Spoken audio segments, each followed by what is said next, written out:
Translation and purport by His Divine Grace Srila A.C. Bhaktivedanta Swami Srila Prabhupada Ki Jai. Madhavi Devi, the 17th of the prominent devotees, was the younger sister of Sikhi Mahiti. She is considered to have formerly been a maidservant of Srimati Radharani. Purport. In the Antya-lila of Chaitanya Charitamrita, chapter 2, verses 104 to 106, there is a description of Madhavi Devi. Sri Chaitanya Mahaprabhu considered her to be one of the maidservants of Srimati Radharani. Jai Shri Shri Radha Gokulananda Ki Jai. Shri Shri Sitaram Lakshman Hanuman Ki Jai. Shri Shri Gaunitai Guru Parampara Srila Prabhupada and Tulsi Maharani Ki Jai.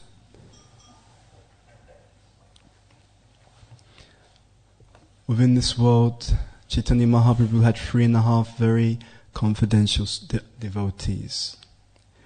The 3 were Swarup Goswami, Sri Ramananda Roy and Sikhi Mahiti, and Sikhi Mahiti's sister Madhavi, being a woman, was considered to be the half. Thus it is known that Sri Chaitanya Mahaprabhu had 3.5 confidential devotees. Jnanatimmirandasya Gyananjana Shalakaya Chakshurho Militam Yena Tasmai Shri Gurave Namaha Shri Chaitanya Manobishtam Stapatam Yena Bhutale Swayam Rupagadhamayam Dadati Swapadantikam Vandeham Shri Guru Shri Yuta Padakamalam Shri Gurun Vaishnavamscha Shri Rupam Sagrajatam Sahagana Raghunatham Vitam Dvam Sajivam Sadvaitam Savadutam Parijana Saitam Krishna Chaitanya Devam Shri Radha Krishna Padan Sahagana Lalita Shri Vishakam Vitamscha Hey Krishna Karuna Sindhu Dinabandhu Jagatpate Gopesha Gopika Kanta Radha Kanta Namostate Tapta Kanchana Gaurangi Radhe Vrindavneshri Rishabhanu Sutta Devi Pranamami Hari Priye Vancha kalpatarubhyascha kripa sindubhyevacha patitanam bhavanebhyo vaishnavebhyo namo namaha. Jai Shri Krishna Chaitanya Prabhu Nityananda Shri Advaita Gadadhar Shri Vasudi Gaura Bhaktavrinda. Hare Krishna Krishna Krishna Hare Hare Hare Rama Rama Rama Hare Hare. Okay, so first of all we beg the blessings of all the assembled Vaishnavas so we can speak this morning.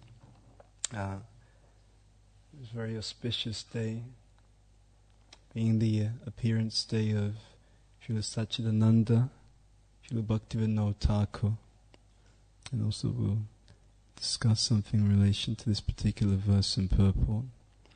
This chapter of Chaitanya Charitamrita, Adi Leela, Chapter 10 is discussing the branches of the Chaitanya tree, the devotees of the Lord. In this particular verse is speaking about Madhavi Devi. We know from Ganadesh Dipika that the associates of Sri Chaitanya Mahaprabhu, they also are associates of Sri Sri Radha and Krishna. They are wonderful and very intimate associates of the Lord. In a previous purport, this is 134. Prabhupada has written the Gaura Ganadesh Dipika states that Ramananda Roy was formerly Arjun. So that's one consideration. He goes on to say he is also considered to have been an incarnation of the Gopi Lalita, although in the opinion of others he was an incarnation of Vishaka Devi. So they are very intimate associates, Lalita and Vishaka of Srimati Radharani. Madhavi Devi, according to Gaura Ganadesh Dipika, she is a person named Kala Kali, who is an assistant of Srimati Radharani. Sikhi Mahiti, he is Raga Lekha, who is also an assistant, an associate of Srimati Radharani. So we understand that when the Lord comes, his associates also come with him. And it is interesting, His associates come before him. His associates come with him. His associates come after him. So today being the appearance day of Srila Bhaktivinoda Thakur, we can consider that he also comes as a very intimate associate of the Lord. Everything is arranged by the Lord to execute his mission.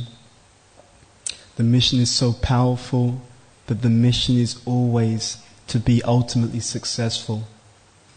And along the way, when the Lord is coming with his intimate associates, various living entities who are fortunate enough to take the message, the call of these associates, they are also able to become involved in this very, very powerful mission. This mission of Krishna consciousness is a mission to change the entire destiny of human civilization. And it is so powerful because the legacy that is left by these great acharyas continues to live on within the hearts and minds of all the fortunate followers of such devotees. So, we're very, very fortunate that we've been able to come into contact with this International Society for Krishna Consciousness and this most intimate offering, of devotional service.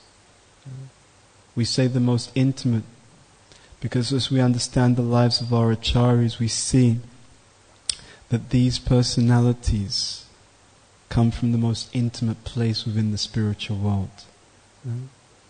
We know that there is Vaikuntha, we know that there is Dwaraka, we know that there is Mathura, but the most intimate place in the spiritual world, Goloka Vrindavan. To have someone come from that particular realm and to give an invitation to the most fallen members of Kali Yuga, that they have a chance to return to that particular place. This is extremely rare. And it is so important to understand how rare it is. Because in understanding how rare something is, one develops a mentality that aids one in valuing that rare gem. So, anyone who comes to Krishna consciousness, anyone who comes under the shelter of Srila Prabhupada, through the shelter of our founder Acharya, also gets to learn of these other most intimate associates of the Supreme Personality of Godhead, and to become purified by their association through hearing about their particular pastimes, their teachings, and also in the form of being able to share their gift. And I do stress, the gifts of Krishna consciousness are the gifts of the acharyas. So one is able to distribute something which is actually priceless. So we wanted to, this morning, understand a little bit about Srila Bhaktivinoda Thakur, maybe read a few things that he has written as well, and try to appreciate him more, to become more prayerful in understanding just how great this treasure that we've been given is. Try to access this blessing more and to be more enthusiastic in offering and sharing this Krishna consciousness to others. So we'll begin with just a few points about his life. I'll just read a few things and maybe expand a little. On September the 2nd, 1838, on a Sunday in the ancient village of Ulugram, located in the district of Nadia, Bhaktivinoda Thakur took birth. So he was actually born at the time, and it's very interesting, that in his paternal family line, so although some persons were devotees of the Lord, there was not any great respect for Vaishnava Dharma in his mother's family. Nor was, so there was no respect for Vaishnava. Actually, sorry, let me go back. So, on his mother's side, in his mother's family, there was not any great respect for Vaishnavism at all. In fact, at one point, he would be called Daitya Kulera Prahlad, which means Prahlad of the family of demons.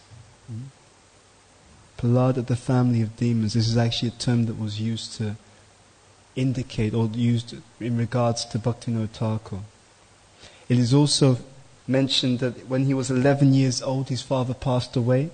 He was actually born in a very wealthy situation. He lived in a mansion, but after his father passing away, his situation changed, and actually, he was living in a state of, somewhat very poor material situation. First point to bear in mind here is that we see in the lives of the great acharyas something very extraordinary. They asked Srila Bhaktisiddhanta Saraswati Thakur that why is it sometimes devotees are born in difficult situations or situations which don't seem so externally nice or supportive. And Srila Bhaktisiddhanta Saraswati Thakur explained that if devotees always had just very nice situations, and if they were always born in very good situations, then others would think that they can also become devotees. They would think, these great acharyas, everything is very nice for them. I am not born in that kind of situation, therefore I cannot become Krishna conscious. So sometimes devotees, pure devotees, will be born in very humble situations or go through great difficulties, because by their example they will demonstrate perfectly how to deal with different reversals and different changes or different obstacles in life. And then that will give inspiration to the conditioned living entities who are also inspired to become Krishna conscious. So at the age of 11, Bhaktivinoda Thakur's father passes away, and he moves into or starts to live in a situation of somewhat poverty. Bhaktivinoda Thakur, one of the things that he's known for was his very wonderful, innovative writing. So I wanted to read something from the Krishna Samhita, and we'll just kind of expand on this, because it's just very beautiful the way that the acharyas, particularly Bhaktivinoda Thakur, are so concerned with compassion to extend the teachings of the Lord, to extend the mercy of the Lord even to the most fallen individuals, so that they can somehow realize the importance of the human mission, and in some way, shape or form take advantage of that human mission. And this is something that we are all meant to be doing on a day-to-day basis. We are meant to be taking increasing advantage of what Krishna consciousness is. So this is from the introduction to Bhaktivinoda Thakur's Krishna Samhita. He writes, "The people of India and other countries may be divided into two categories, the arse-like and the swan-like. Of these two, the arse-like are in the majority. The swan-like are in the minority. Swan-like people abstract the purport of the scriptures for their own advancement and thus benefit themselves. That is why the real purport of Srimad Bhagavatam has not yet been clearly revealed. I had a great desire to translate Srimad Bhagavatam in the proper swan-like way, but I have no time to translate this huge work. For this reason, I am now extracting the main purport of this great literature and presenting it in the form of this Sri Krishna Samhita.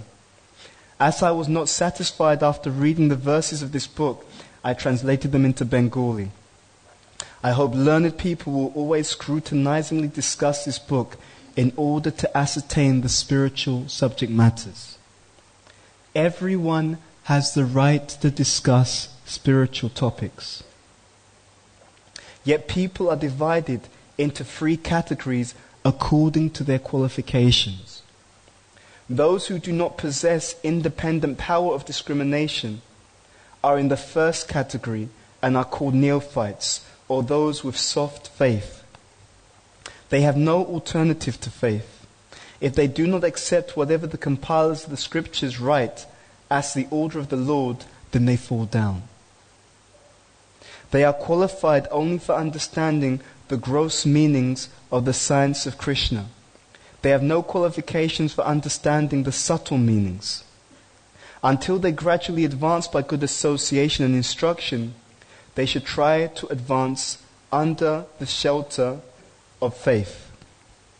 Those who have not yet succeeded in connecting faith with argument are second-grade persons or madhyam adhikaris. And those who are expert in connecting these two are perfect in all respects.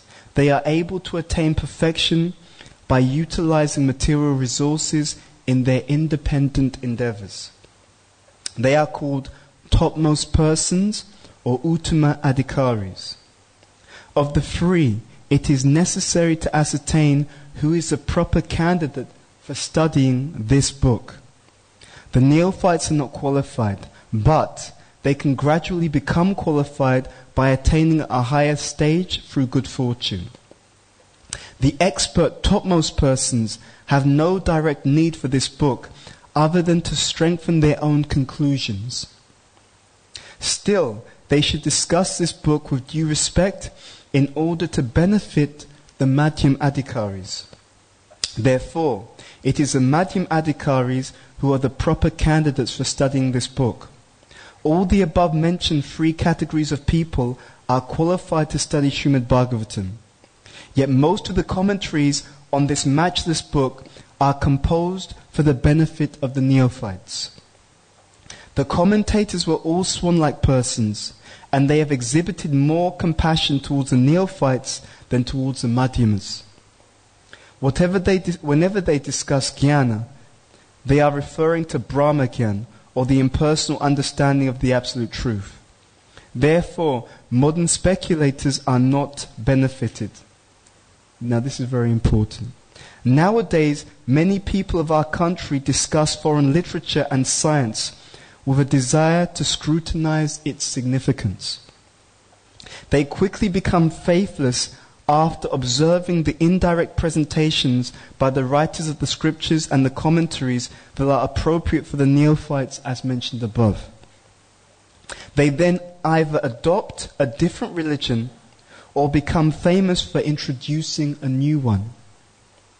The danger with this is that such people uselessly waste their time inventing a new level of understanding while leaving aside the previous Mahajan's perfect path, which automatically uplifts one from a lower qualification to a higher one. If there were some literatures appropriate for the madhyam adhikaris to discuss, then no anarthas or unwanted things in the form of sub-religion, cheating religion, or irreligion would have entered India. In other words, Bhaktivinoda Thakur, in the introduction to Krishna Samhita, is aligning his literature with a class of people who are called the Bhadralokas, who were Indians who were very much influenced by Western thinking, and with an increasingly Western mindset. When they looked at the religious literatures of India, they would start to have doubts about it. So Bhaktivinoda Thakur, one of the people that he reached out to so expertly were these people. By giving the eternal teachings, but by presenting and packaging these eternal teachings in a way that was suitable for that particular audience. It is very interesting that there is a purport in Srimad Bhagavatam. Srimad Bhagavatam, 1st canto, chapter 4, 1st verse. In the purport, Prabhupada says one should not change the meaning of the Shastra, but at the same time, one should be so expert that they can present the same teachings in a way that is suitable for the particular audience, Prabhupada says. He says, this ability to do so, he said, this is called realization. So it's almost like old wine in new bottles, for want of a better analogy. That you take something which is eternally true, and you find a way, due to your extensive compassion, to present that which is eternally true in a way that it will speak to a present audience, and they will be able to take up or to value and appreciate Krishna consciousness. Right? So Krishna consciousness has these two dynamics. There is the eternal living truth, these eternal principles, and there is also the understanding of time, place, and circumstance. And we see this in the lives of our great and revolutionary acharyas. So Bhaktivinoda Thakur, in his writings, he was also to present and able to start to give this teaching of Krishna consciousness and to bring it to the Western world. Let me just read something in relation to that. So, Bhaktivinoda Thakur began to execute his preaching work by going to all the villages in Calcutta and Kumara Hut, chanting the holy names.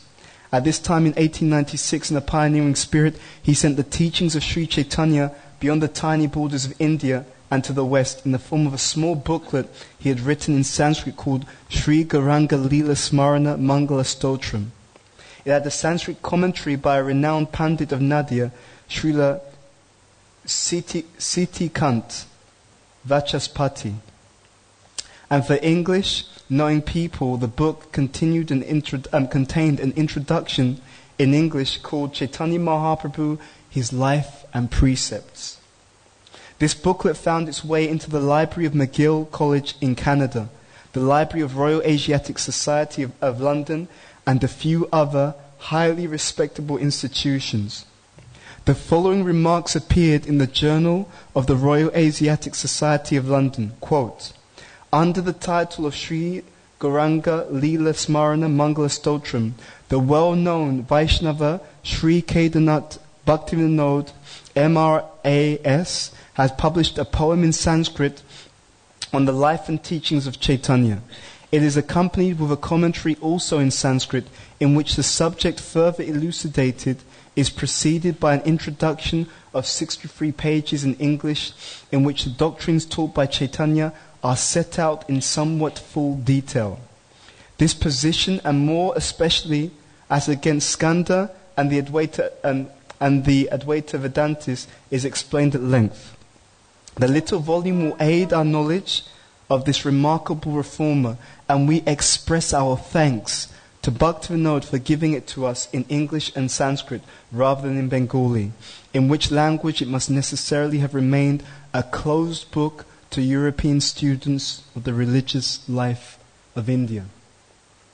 So these people that we are dealing with when we are speaking of the acharyas, Jai Shri Shri Radha Gokulananda ki Jai, Shri Shri Sitaram Lakshman Hanuman ki Jai, Shri Shri Gaunitai Guru Parampara, Shri Prabhupada Tulsi Maharani ki Jai. When we are speaking of such acharyas, we are speaking of people who are empowered to spread this teaching. And we should be very clear on this point. It actually does require empowerment. We should consider that everything we are able to do in Krishna consciousness is actually due to the causeless mercy of our acharyas. We should never ever get into the mentality of thinking that we have any qualification. Our qualification in Kali Yuga is that we are the most unqualified. We are the most unqualified. And in recognition of our most unqualified status, one starts to beg. And as one starts to beg, then one is able to be a recipient of the Lord's mercy. And it is also very interesting how, as qualified as they are, one of the themes or one of the trends we will notice in the mentality of all of these great acharyas is their unlimited compassion and their unlimited humility. And therefore they work very, very strenuously in order to give others Krishna consciousness. They are eternal associates but they will work strenuously to give others Krishna consciousness. Just consider, they asked Srila Prabhupada about Bhaktivinoda Thakur. Srila Prabhupada once made the comment that he is Vaishnava, he is all-powerful. Prabhupada distinctly stated that Srila Bhaktivinoda Thakur, being all-powerful, he himself could have spread Krishna consciousness throughout the entire world himself. But he wanted to give some service to others so they could also be benefited. Very interesting. Let's read something of the lifestyle, the timetable of Srila Bhaktivinoda Thakur. So this is something in terms of his schedule, and also his contribution in terms of Vaishnava literature. Between the years 1874 and 1893, Thakur Bhaktivinoda wrote several books in Sanskrit, such as Sri Krishna Samhita, Tattva Sutra, and Tattva Viveka, which was sometimes known as Satchit Anando Bhuti. He also wrote many books in Bengali, such as his Kalyana Kalpataru. And besides those, in the year 1874, he composed his famous Sanskrit work, Datta Kaustubham. Much of his time was spent in seclusion, chanting the holy name of Krishna with great faith and love. Always anxious to use every moment in loving service of Krishna, he followed a strict, austere daily schedule. So this was his schedule. 8 p.m. to 10 p.m. rest, 2 hours. 10 p.m. to 4 a.m. writing. That is 6 hours writing. 4 to 4:30 a.m. rest. 4:30 to 7 a.m. chanting his japa. 7 to 7:30 a.m. correspondence. 7:30 a.m. to 9:30 a.m. study of the Shastra. 9:30 to 10 o'clock, he took bath, you'll take prashadam, and that prashadam will be half a liter of milk, fruit, and 2 chapatis. 10 a.m. to 1 p.m., he would perform his duties in the court. Right? He was a magistrate for a period of time in his life. 1 to 2 p.m., refresh at home, and 2 to 5 p.m., again, court duties. So a total of 2.5 hours sleep. 6 hours a day writing. Who can do this? Who can live in this particular way? He was considered to be so expert, even in his material duties, that actually, I think one English person was actually, they would later admit that they would actually go to study him or try to understand his behavior to see how he did what he did. Let me see if I can find that particular pastime, because it may be very interesting to share that with all of you. I was just reading about that last night. So let's see.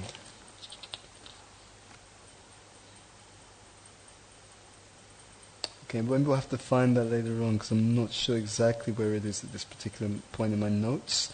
But I'll read you 1 or 2 other points in terms of the pastimes of Bhaktivinoda Thakur. Because Bhaktivinoda Thakur, one of his greatest contributions was the discovery of Sri Chaitanya Mahaprabhu's birth site. So, let's read it as it's explained here.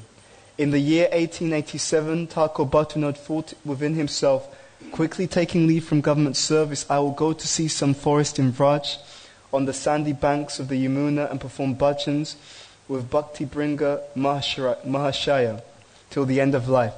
In this way, the Thakur continually reflected within himself this desire. One time on some government service, he went to the town of Tarakeshvara. There in Tarakeshvara, one night, Bhaktivinoda had a dream in which the Supreme Lord in his form as Sri Chaitanya Mahaprabhu appeared to him and spoke. The Lord said to Bhaktivinoda, you will certainly go to Vrindavan, but first there is some service you must perform in Navadvip. So what will you do about that?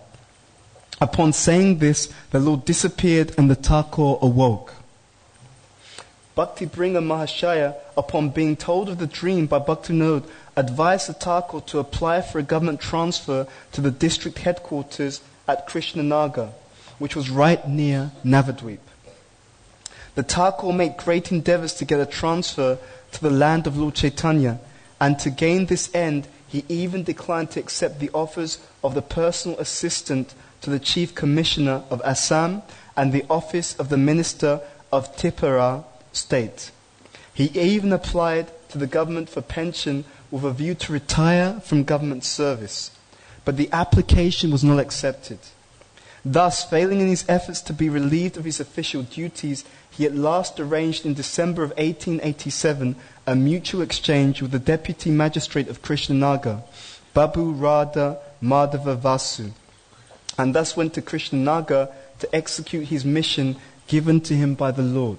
So this is something that we often see, that in the lives of the great acharyas, it is not what they feel like doing. It is actually that they are being directed by the Supreme Personality of Godhead. So by revelation, by divine revelation, they are moving in line with the mission of the Lord. Srila Prabhupada once told Tamal Krishna Maharaj that we have our plan and Krishna has his plan. The trick is to try to understand Krishna's plan and to make our plan accordingly. This is very, very instructive for all aspiring devotees.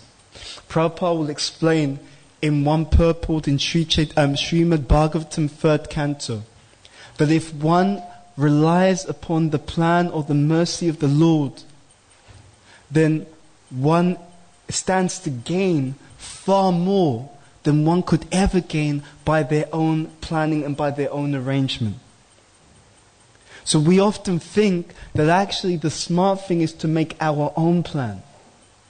But no, you're dealing with a person who actually intimately loves you and wants that which is very best for you. So there are two things going on. We are to use and engage our intelligence in Krishna's service. We are to do things wisely, but we are also always to depend upon the mercy of the Lord. That means we do it for the Krishna's pleasure, and we try to at every moment try to understand through the instructions of our authorities, through the instructions of the spiritual master, what would Krishna want me to do? And because the motive and the intention is there to do what Krishna wants, then things are ultimately arranged in our lives in ways which are inconceivably better than anything that we could possibly achieve or arrange by our own intelligence and understanding. Intelligence will never be enough. Why? Because we have a blind side. We do not know even the karma that we've come into this world with. We do not know what the future holds for us. So if we simply try to do what we think is best and we do not ask the Lord to ultimately make whatever arrangement is best for us, then we can come to this point where we leave our bodies and we do not go back home, back to Godhead. And it will be because we too much rely on our own arrangement. We do not want to rely on our own arrangement. What is surrender? Surrender means, in spiritual life, surrender means that you rely on the loving arrangement of someone who cares for you, understands you better than you can possibly understand or arrange or care for yourself. So real intelligence is spiritual intelligence. Spiritual intelligence is surrender. You can never achieve more through your own arrangement than you can by the surrender of the Lord.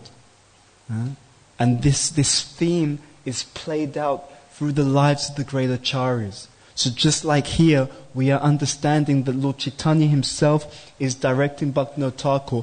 You have some service here. And Bhaktivinoda Thakur is setting the example, the template for every single individual who claims to be a sincere devotee of the Lord or a sincere aspiring devotee of the Lord.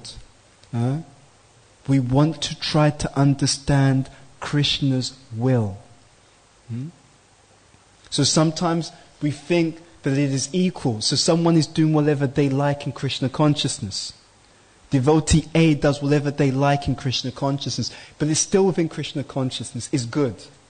Devotee B is constantly thinking every single word, every single thought, every single feeling. What would my spiritual master, what would Srila Prabhupada want me to do? How would they want me to interact in this particular situation? How would they want me to speak in this situation? What are their instructions? How would they like me to deal with this particular challenge in this situation? We can never think that these two devotees are getting an equal result. There is something very wonderful that happens when we put first the desires of the Lord as is understood through the desires of the spiritual master, the desires of Srila Prabhupada. There is a different level of strength that comes when we think first, what would the Lord want me to do? What would Prabhupada like me to do?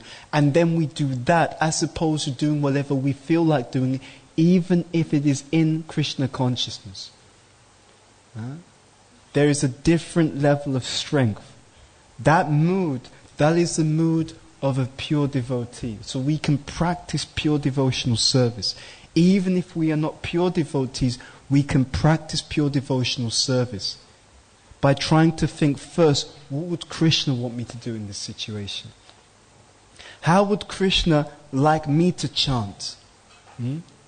How would Krishna like me to deal with the devotees, to interact with the devotees? What would Krishna want me to emphasize in this particular class? How would Krishna like me to serve these people? And you can even break it down further. How would he like me to think? How would he like me to feel? How would he like me to act? And when we practice that, we are transforming the consciousness in very, very deep and intimate ways. We should, as devotees, come to the point that we are also having revelation.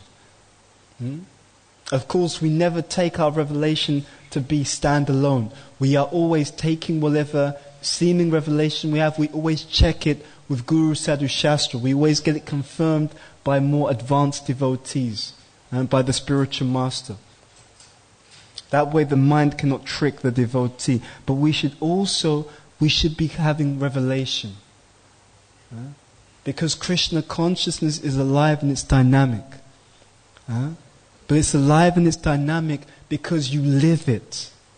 And then, because you live it, you see Krishna, you hear Krishna in the sense that directly, indirectly, through the Shastra, through the devotees' association. And you always remember just how kind my Lord is.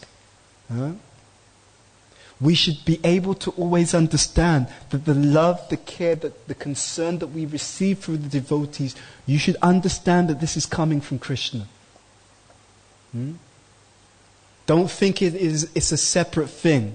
Okay, the devotees are nice, but Krishna doesn't do much for me. No. The devotees, where the devotees are, Krishna is also there. And so we want to understand that our tradition is a mood of missing Krishna. Krishna consciousness is really a loving association. It is a real loving culture. We cannot afford to forget that.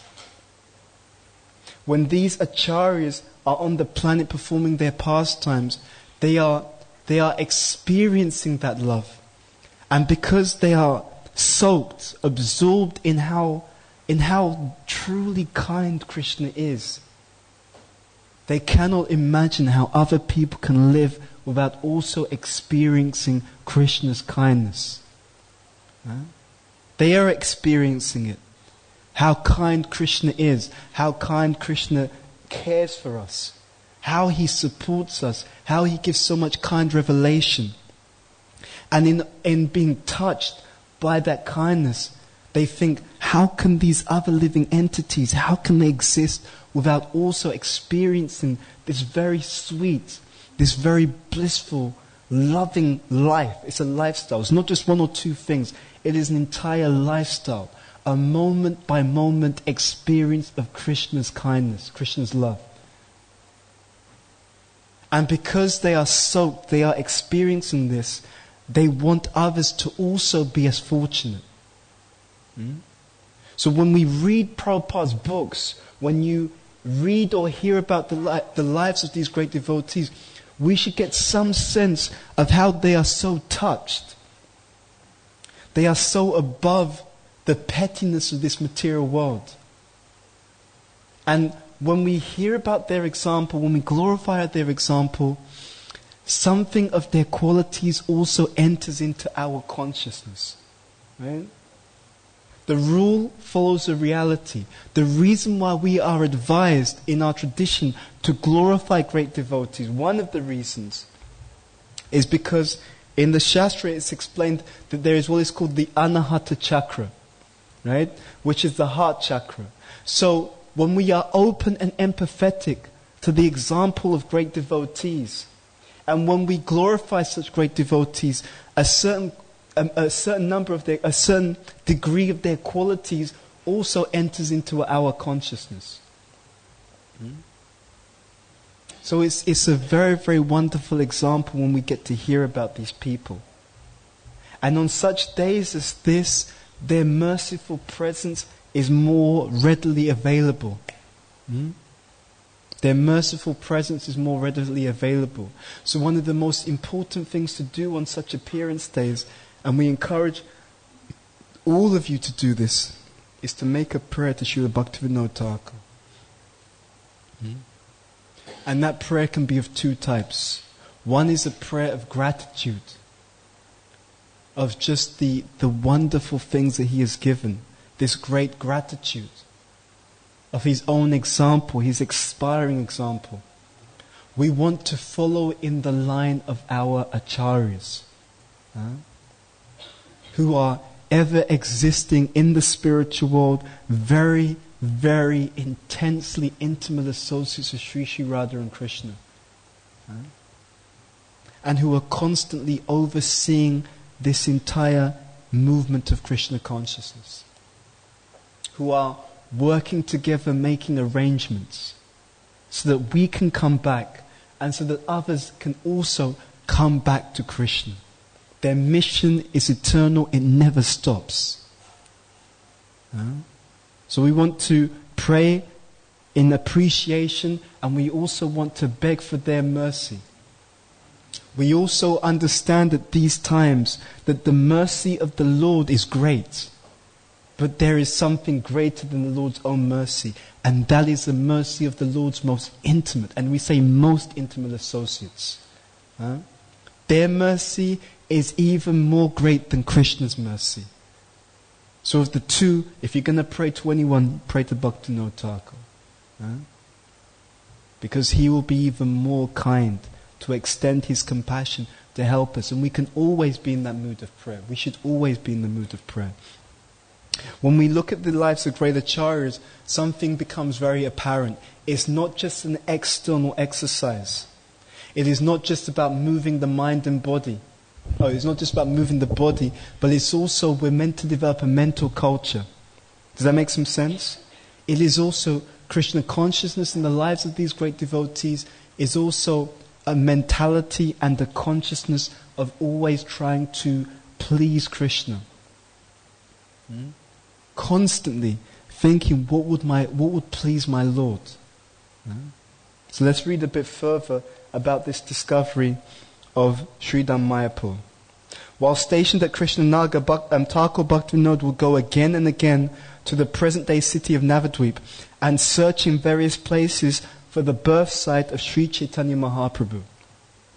One time in the dead of night, Bhaktivinoda sat on the roof of the Rani Dharmashala in Navadvip, chanting the holy name on his beads. As he looked out towards the north, he spotted a very tall tal tree with some very strange substance attached to it. Just one point on this.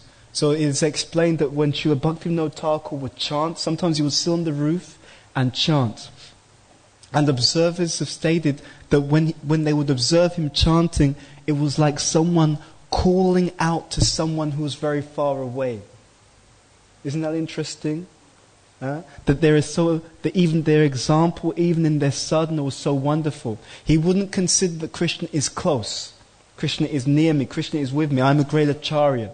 No, he was chanting as if calling out to someone very, very far away. Very interesting. Let's read on. So, he spotted a very tall tall tree with some very strange substance attached to it. Near the tree was a small building which gave off a remarkable effulgence. Seeing this vision, the Thakur became extremely eager to find the true place of Mahaprabhu's appearance. Let's just bring out this other point. So as we progress in Krishna consciousness, our vision also changes. There are the spiritual senses of the spiritual body. When someone comes to a very exalted platform, their ability to perceive becomes greater. There was a pastime with Srila Prabhupada. He was in the temple room and he would look out to one place in the temple room and laugh. And later on, devotees were asking Prabhupada, what were you doing? Why were you laughing? He said that in the assembly, Narada Muni had come. And he said that they were laughing and joking how all these Westerners had come to Krishna consciousness. Right? Amazing. Now this is also something that gives us great hope. This is something that we can aspire to, something we can look forward to. As we become purified, our ability to perceive also expands. Right? Our ability to perceive expands. You are able to see more. More becomes revealed to such a Vaishnava, as is being demonstrated in the life of Srila Bhaktivinoda Thakur. Through the purified spiritual senses, we will be able to perceive more. It is said that a pure devotee, not only do they know who they are, not only are they aware of their own spiritual identity, but they are also able to understand the spiritual identity of others. Very, very interesting. So this is something very, very extremely intimate.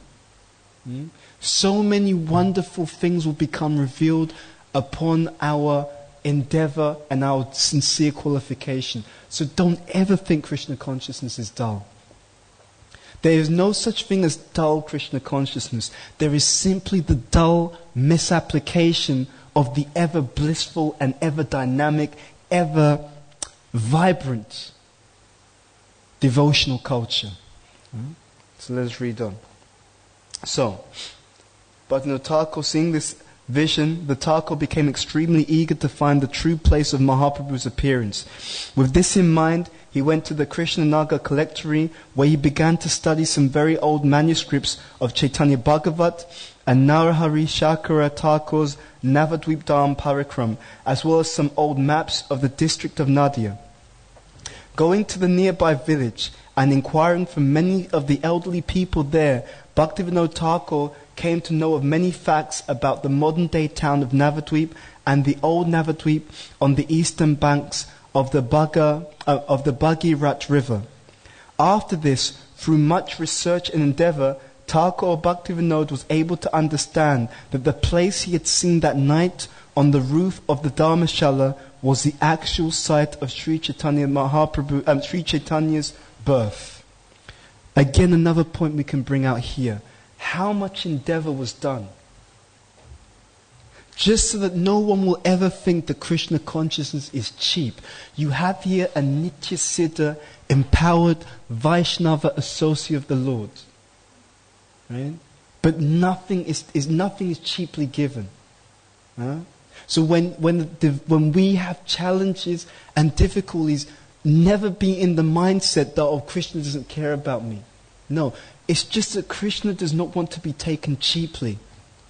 And you know what? Actually, if you think about it very carefully, as Vaishnavas, you do not want to take anything cheaply. It is actually a blessing to have to work for devotional advancement. It is a real blessing, because then the heart explodes with gratitude. Because you understand what it took to get to where you are. You understand how even where you are was due to the mercy of someone else. Huh? And therefore, you are much more careful to guard your devotion. Does that make some sense? We don't want to take Krishna consciousness cheaply. The every endeavor, even the sweetness of the reversals, this is also Krishna's mercy. Huh? This is also Krishna's mercy because it strengthens the quality of the heart for any Vaishnava who is proper when they go through challenges. Huh? Just like this. You do some exercise, you're doing some press-ups, okay? So the first few you do is not so much work. But when you feel very tired and you just keep pushing, press up number 1, press up number 99, number 100, 101, you squeeze out that extra endeavor. That does more to increase your capacity than the previous exercise you were doing, which was relatively easy. Huh? So Krishna wants to strengthen us. He wants to strengthen us for what will lay ahead. For what will lay ahead. So in Krishna consciousness, it is a very exciting process of building our adhikar or building our qualification. We should become excited. Okay, Krishna, you're building my qualification by your mercy for whatever will come next. Huh? Just think about this. You read Chaitanya, you read Srila Prabhupada Lilamrita. You see how Prabhupada comes to the West. Not because he feels like it. Not for any name fame. He's coming simply on the order of his spiritual master. We have seen previously, Prabhupada, he did not want to take sannyas. But it has been revealed to him, no, I want you to take sannyas. Right? His own guru wants him to take sannyas. So he doesn't want to take sannyas. It's not just what he feels like doing. Remember this point. It's not just what you feel like doing. Right? But he does what will be pleasing to his guru. He comes to the West on the order of his spiritual master. Right? And later on, Prabhupada will reminisce. He will look out into the Western world and think, all of these difficulties, why did I come here? Previously, he is in Radha Damodar, very intimate places in Vrindavan, engaging in very deep, very blissful bhajan. And later on he will come to the West and with his disciples he will recollect, why did I come here? It was simply the order of my spiritual master. Very exciting. He comes to America for 1 year. This Nitya Siddha associate of the Supreme Personality of Godhead, no one listens to him. Right? If that wasn't bad enough, no one listens to him. His things are stolen.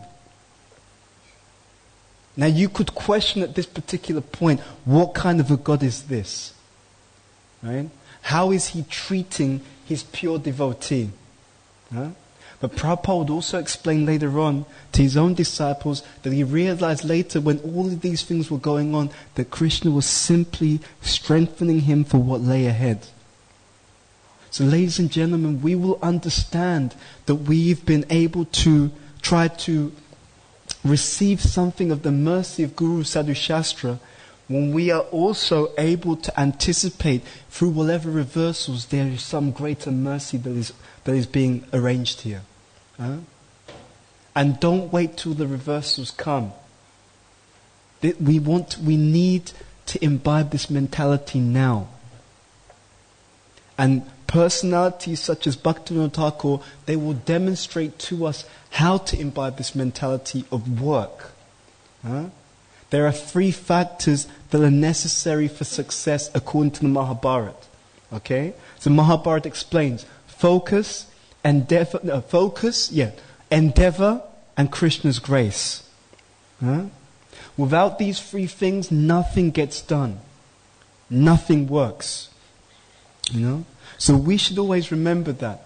Don't think, pure devotees, they don't have to endeavor. No, you've seen the example here. He endeavors. Every one of our acharyas has made incredible endeavor. Huh? So Srila Prabhupada would even explain to his own disciples, yes, I am pushing you. Just my guru is pushing me, I am also pushing you. This is called parampara. Huh? So every single one of us, You should work hard according to your capacity to please fulfill the orders of Srila Prabhupada. According to your capacity. That capacity at different times will be different. That capacity will be different for different people. But it should be your capacity. And you will see a miracle will happen. Why? Because when you work hard according to your capacity, what does Krishna do? He then empowers you by increasing your own capacity. Isn't that very amazing? Your own capacity increases by your sincere endeavor. So Bhaktivinoda Thakur sets the example. Don't ever think, oh, the acharyas, they had it easy. No, they go through more tests than us. No one in this room, no one in this movement is going to at an advanced age be sent by themselves single-handedly from India to create an international movement. It's been done already. It can be done once, no one else can repeat that because it's been done. Srila Prabhupada has done it. So in comparison, in contrast to whatever we have to do, it is nowhere near what the acharyas do. Does that make sense? And the reversals that we experience is nothing compared to the reversals that they experience. You read in Prabhupada's diary, even coming from India to the West, 2 heart attacks. Not 1, 2 heart attacks. And he's writing in his diary, I don't know if I'm going to make it. Think about it. I don't even know. I'm coming on the order of my Guru purely. This is not mixed devotional service. Right? It's not like, I like to travel on ships. It'd be interesting to have a bit of a journey. I want to see what America's like. I heard it's quite interesting there. Right? Maybe I can get a good job, earn some more money. It's not that kind of mission. Purely on the order of his spiritual master, he doesn't even know if he's going to make it. 2 heart attacks. Remember always that the pure devotees, they go through the human experience. They're not normal people. But they go through the human experience so that they can also relate to the conditioned souls. Right? So just in case you think, Prabhupada went through heart attacks, but he's not on the bodily platform, he was very comfortable, it was easy. No, it's not like that. He'll go through reversals so that he can also understand something of what the conditioned living entities are experiencing, so he can be more empathetic and understanding and compassionate. So both internally and externally, it is an extremely glorious example. I remember Tamal Krishna Maharaj saying that if you want to develop the determination to spread this Krishna consciousness movement, to deal with all the reversals that will be entailed, that will come in spreading this Krishna consciousness movement, you just look at the example of the acharyas. Especially the example of our present day Acharya Srila Prabhupada. One reversal after another, one reversal after another, and he just continues to keep going. So whatever we're experiencing, this is nothing. We have to see things in the proper context. And on these days we can understand this. On these days when we look at the example of the pure devotees, it reminds us, I'm not doing that much. Right? Oh, Krishna consciousness is so difficult. Are you sleeping 2.5 hours a day? Is that difficult? No. Right? Any heart attacks? Anyone? No. Right? Anyone having to deal with an international society with thousands of disciples? No. It's not that kind of difficulty. Our difficulty is, I don't know if I should have the burfi for breakfast or if I should have the sandesh. It's difficult, Maybe I should call Guru Maharaj. Get some devotional guidance on this very deep, intimate topic. It's not that kind of difficulty. The acharyas have set up the entire mansion. We are simply doing something with the furnishings, arranging the furnishings nicely. So every day we should be in gratitude. It is by your gratitude that your heart becomes open and receptive to the mercy. And it is by your gratitude that you become humble. By the example of great devotees, we become humble. Because you can live with these great devotees just by reflecting on their example. So then we understand their standard of Krishna consciousness, their example of Krishna consciousness. And when we see that, then we see in comparison that our example is not very great. You know? Does that make some sense? And then we feel humble. And then we feel compassionate because we understand that everything I have, I don't deserve it. Right? You can go to Mayapur now. Mayapur is a spiritual city. It is beautiful, luxurious, so much arrangement is there. But who found Lord Chaitanya's actual birthplace?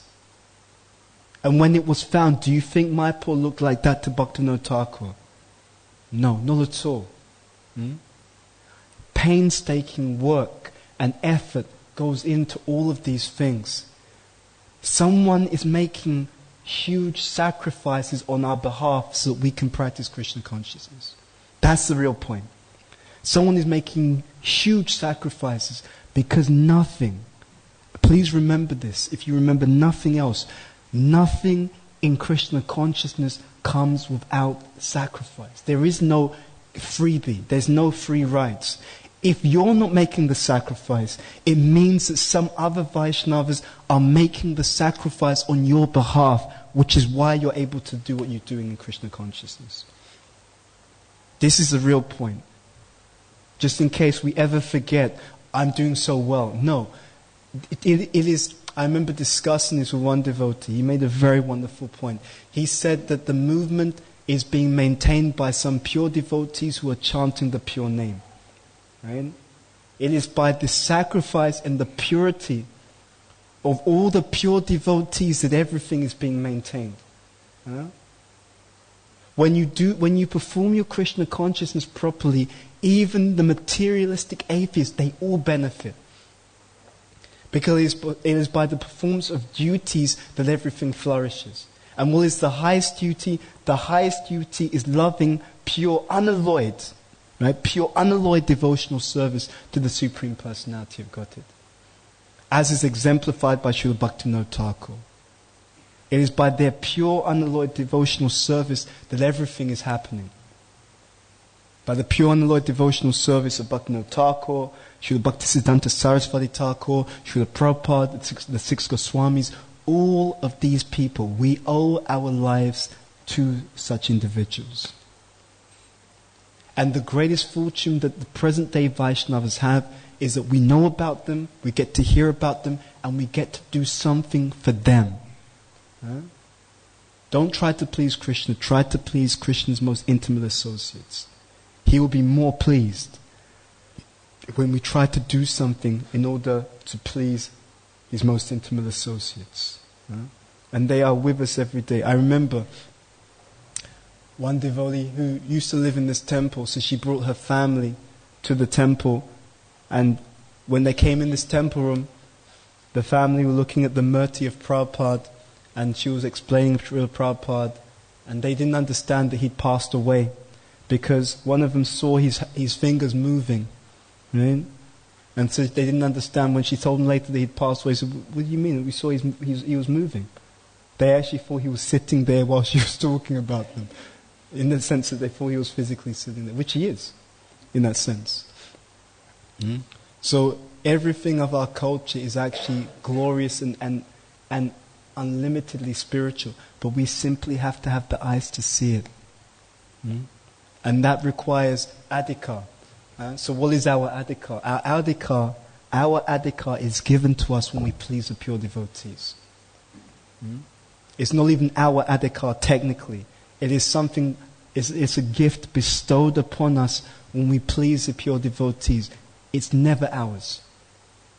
And if we consider it's ours, it's unfortunate, because then we stop begging. Right? You beg as long as you feel that you have nothing.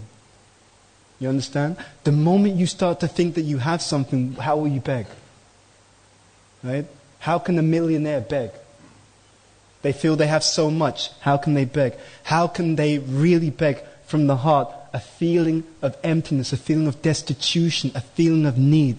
Dear Lord, I have nothing. I am simply your lowly servant. Please help me. I don't even have the strength to beg properly. Please help me. That is the paradox of Krishna consciousness. When you feel you have nothing, guess what? You will have everything. So don't be fooled by Maya. Our movement and our desire is to become increasingly humble. And that increasing humility will fill you with great joy. Because then you will actually be able to respect and love and appreciate others without being blocked by so much false ego, so much insecurity that you're always needy and you're always dependent upon people saying how wonderful you are. It is an illness. That mood is an illness. I want everyone to recognize me. I want everyone to say how wonderful I am. Everyone should look at what I'm doing. It's an illness because the heart wants to love and respect and appreciate others. We want this, what is this third verse? Shikshashtakam. Trinada pisunicha notarora pisihishna amanina manina kirtaniya sadahari. Because by that mood one can kirtaniya sadahari, one can chant the holy name of the Lord constantly. So if you actually look into your mentality, your heart, the hardness that you feel, the unwillingness to give and offer respect to others, that is the false ego. And it's that hardness that stops us being able to love and appreciate the Vaishnavas. Otherwise, your heart would overflow with gratitude and you would live each day very, very blissfully. Very blissfully. Don't think that your pride is good. Your pride is unfortunate. Our pride is unfortunate. But it can be removed by such mercy. Anyway, it's 9 o'clock. At the end of this time, some considerations on Srila Bhaktivinoda Thakur. Some considerations on his example. Some considerations on the great merciful opportunity that we have in this lifetime to be Krishna conscious and to please them. It is all about pleasing those who are already close and intimate associates of the Lord. And they will introduce you, even to the point that when you go back to Godhead, you're going to be introduced back into that community. Can you believe it? You'll be introduced into that community by those associates who are ultimately associates of Srila Prabhupada. They will introduce you back into that community. And it will be the most wonderful and blissful, unimaginable experience that you can ever have. This, ladies and gentlemen, is what we have to look forward to. Now let us go deeper in our Krishna consciousness. Srila Bhaktivinoda Thakur ki jai, Srila Prabhupada ki jai, Jai Nitai Gaur Premanandi, Hari Hari Bol. Okay. That's questions? Okay. Any questions or comments?